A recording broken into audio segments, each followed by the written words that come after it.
জন্য আজকের আমি নিয়ে চলে এসেছি আর আমার পরিবারের লোকেদের জন্য নিয়ে চলে এসেছি।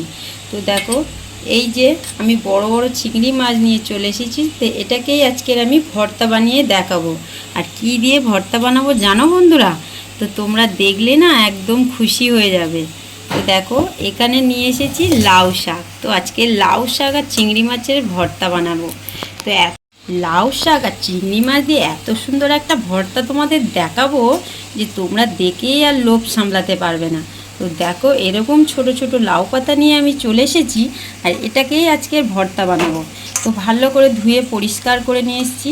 এখানে আছে আমার 20 পিস লাউ পাতা, একদম গাছের টাটকা শাক বন্ধুরা। তো দেখুন বন্ধুরা, কত পাতাটা কচি, একদম কচি ফুলফুলে পাতা। তো সব এরকমভাবে আমি ধুয়ে পরিষ্কার করে নিয়েছি। এখন এটাতে কি কি মশলা লাগছে তোমাদেরকে দেখিয়ে দিই। এখানে দেখো, দুটো পেঁয়াজ নিয়েছি, দুটো মাঝারি সাইজের পেঁয়াজ নিয়েছি, আর এই 4-5টা 5-6 টুকরো রসুন নিয়েছি। আর এখানে বন্ধুরা একটু ঝাল ঝাল না হলে কি চলে? ভর্তা মানেই ঝাল, তাই না? তো এখানে আমি নিয়েছি 5-6টা শুকনো লঙ্কা। তো এটাকে ভেজে আমি আলাদা রেখে দেবো। আর এই যে পেঁয়াজ তো দেখলে, আর এই যে আমার চিংড়ি মাছের সাইজগুলো দেখেছো বন্ধুরা? তো চিংড়ি মাছগুলোকে চলো এখন বেছে নিই। ছোট ছোট করে মানে চিংড়ি মাছগুলো বেছে ছোট ছোট করে কেটে নেব। তো প্রথমে তার আগে লাউ শাকটা এখন জলে ভাপাতে দেবো। চলো, লাউ শাক ভাপানোর জন্য এখানে গরম জল বসিয়ে দিয়েছিলাম, আর জলটা খুব ভালো মতো ফুটে গেছে। এখন এর মধ্যে লাউ পাতাগুলোকে ডুবিয়ে দেবো।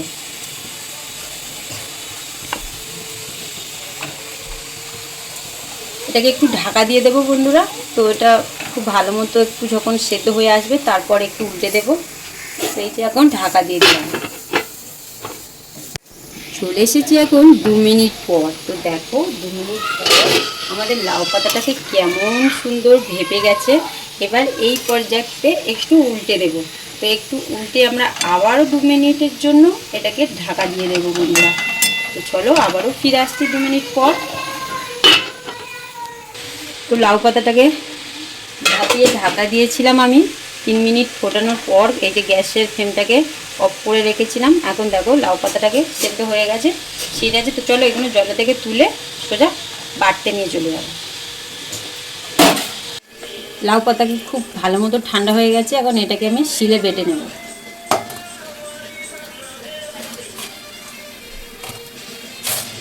এখন শিলে ভালো করে বেটে নেব। তো এটাকে তোমরা চাইলে মিক্সিতেও বেটে নিতে পারো। মিক্সিতে বাটলে খুব ঘাঁটা হয়ে যায়। শিলে বাটলে যতটা খেতে স্বাদ লাগে না, মিক্সিতে অতটা স্বাদ আসে না। চলো এখন এটাকে বেটে নিই। পুরোপুরি আমাদের বাটা প্রায় হয়ে গেছে, আর খুব ভালো মতো বেটে নিয়েছি বন্ধুরা। বললাম যে মিক্সিতে বাটলে পুরো কাদা কাদা হয়ে যাবে। তো এই বাটাটাই আমাদের ভালো হবে। এগুলোকে বাটা হয়ে গেছে। তেল দিয়ে দিলাম। তো প্রথমেই আমরা এই যে লঙ্কাগুলোকে গোটা ছাড়িয়ে ভেজে নেব। লঙ্কা আর রসুনটাকে ভালো করে ভেজে নেব।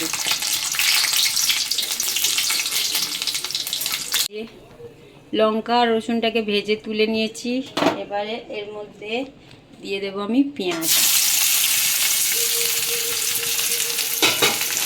পেঁয়াজটাকেও আমি লাল করে ভেজে নেব। পেঁয়াজটাকে লাল করে ভাজা হয়ে গেছে। এবার এর মধ্যে আমি দিয়ে দেব চিংড়ি মাছগুলোকে।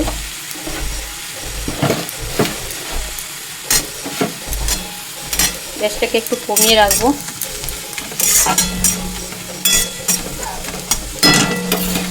এই যে চিংড়ি মাছ দিয়ে দেবো।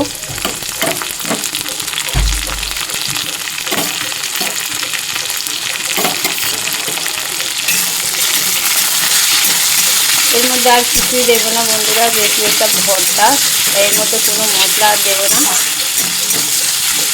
তো চলো এটাকে একটু ভালো করে ভেজে নিই।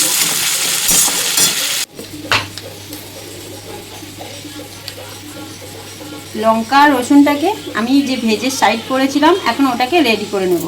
তো ওর মধ্যে দিয়ে দিলাম নুন। আর এটাকে ভালো করে আমাদের হাত দিয়ে এটাকে চেপে চেপে গুঁড়ো করে নিতে হবে। এটাকে দেখো পুরো একদম মিশিয়ে নিয়েছি। তো চলো এটা নিয়ে এখন চলে যাই। চিংড়িটাকে ভালো মতো ভাজা হয়ে গেছে। এখন এর মধ্যে আমি দিয়ে দেবো এই যে লাউ পাতা বাটা।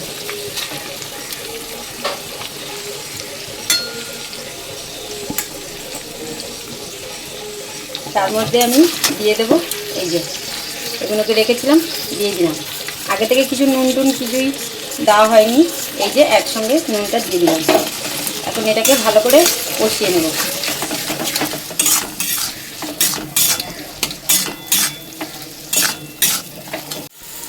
এটাকে আমি ভালো মতো কষিয়ে নেব। ভালো মতো কষিয়ে রসটাকে পুরো শুকাতে হবে। দেখছি এখন রস আছে তো খুব টেল করছে, তো এই রসটাকে ভালো করে শুকিয়ে নেব।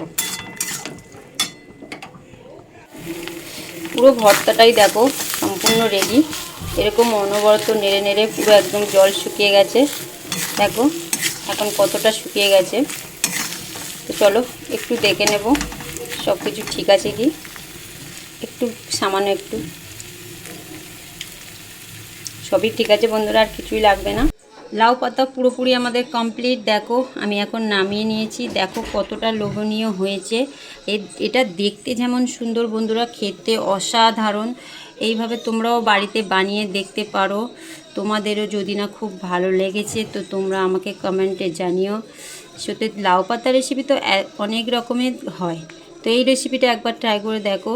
লাউ পাতা রেসিপি আমরা সবাই কেউ কম বেশি অনেক রকমই খেয়েছি। লাউ পাতা বাটা, লাউ পাতা মাখা, তো লাউ পাতা ভাপা। আজকের আমার এই রেসিপিটা তোমরা বানিয়ে দেখো বাড়িতে, তো তোমাদের আশা করি খুব ভালো লাগবে। তো চলো আজকের মতো টাটা, দেখা হচ্ছে তোমাদের সঙ্গে নতুন একটা ভিডিওর সঙ্গে।